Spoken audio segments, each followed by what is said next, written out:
अस्सलामुअलैकुम जी सारे दोस्तों का क्या हाल है। उम्मीद करता हूँ ठीक होवो खैर खरीत नाल होवो वेंदे हो जी। अजे तक धुंध जी ना दोबारा अज पंजवां रोज़ा है तो सूरज थोड़ा जहा निकलिया लेकिन दुध साढ़े इलाके चंगी धुंध चंगी ठीक है। क्यों नसीर साहब असी अपने मालदारी का काम शुरू किया है तो सारे भरा हुण ये गल दसो कि असा ना अपने दुआणियां तो छापर लाना है।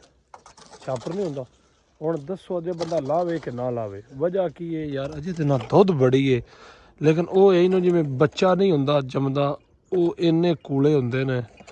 मेरा तो जहन मनदा कि अजे कोई कम अज कम 4-5 दिन होर खलो जाइए मौसम नूं वेख लईए। क्यों नसीर साहब ये ना होवे कि असी छापर ला रहीए तो उत्तों फिर धुंध पै जाए तो वो बेचारे खराब ना हो जाना है।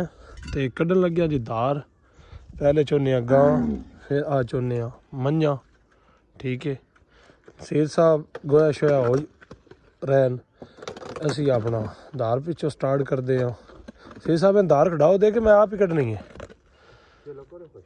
अला शुरू करिए तो वंगा कि दे जे वंगा कि दे जे ओ वंगा पिया है ये पता नहीं साढ़े यार जिथों जिथों वीडियो वेंदे पर पता नहीं हुण वंगन की सदे ने हैं।